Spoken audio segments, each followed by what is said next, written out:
think we got to be careful with our younger group getting too involved in AI and not being able to build relationships, because that's what's going to make it key. And then that's the famous line they always say, like real estate agents, oh my God, AI is going to take over my job.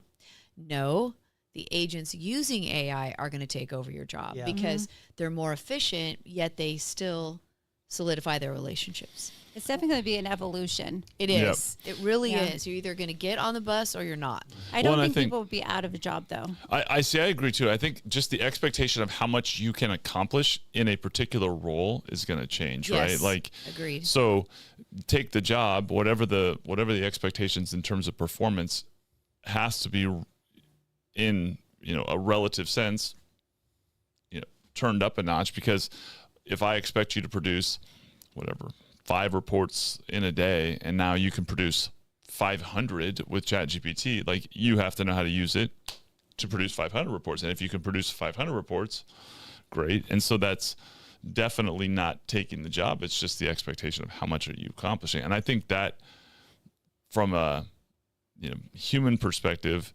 also becomes very relatable as far as the output component. Whatever environment we've been in our entire human existence, it's just that relative sense of what is a standard output. Where we are right now is those that are using it, like yourself and others, you're getting way ahead before the rest catches up to being able to use it in the way that you're using it. And certainly there are some super users out there that really understand it. So I think worry that's about the people dynamic. who are not embracing it. That's my point is, and they are out there. Like, again, I won't mention any names, but I was in another city this week, and they hadn't even heard of ChatGPT. What? I'm not lying to you. She said, "Chat what?" And I was like, "Okay."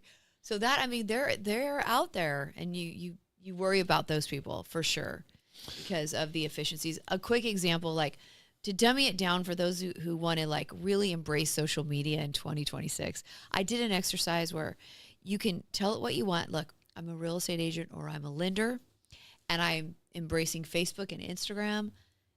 Give me a checklist, a weekly, a monthly checklist on activities I can do to build my audience. And it will dive so deep, and it is laid out for you.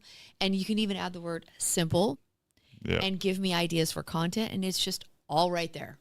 I love that. I mean, I'm kind of experimenting with how to get the best results, but it's very applicable that way. Oh, and if anything, it's feeding you ideas, things that you might not have thought about before. Yes. I use ChatGPT as my brainstorming coach. All the time. That's my favorite thing for it, right? It's the person that always gives you back the answer that you're looking for, in terms of I'm looking for input or ideas on this, and it's not going to derail you with the potential subjective input from another person. So you're always able to get that feedback you're looking for, not having to deal with whatever might be happening in that interaction with the person. It's going to the source of because if you have a friend circle that doesn't participate in your business, they have no clue, right? It's kind of I can't ask them. Who am I going to ask? Well, this is such an easy thing to do. Do you find that when you chat with your ChatGPT, though, that it kind of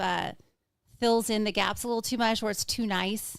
Well, I've received more compliments from my chat in a week than in the rest of my life combined. Sometimes where it's everything I say is brilliant, everything I say is very and I'm like, your credibility is slightly affected by your willingness to compliment me.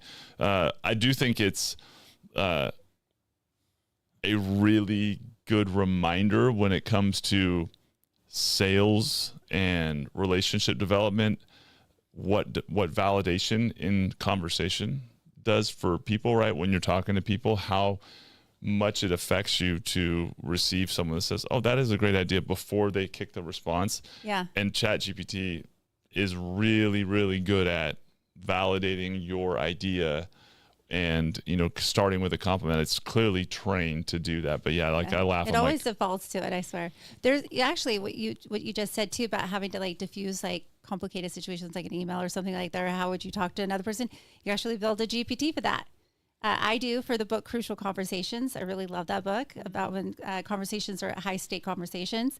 And so I have a GPT that says, that has the formatting, like their stake and all their acronyms and everything that's in it.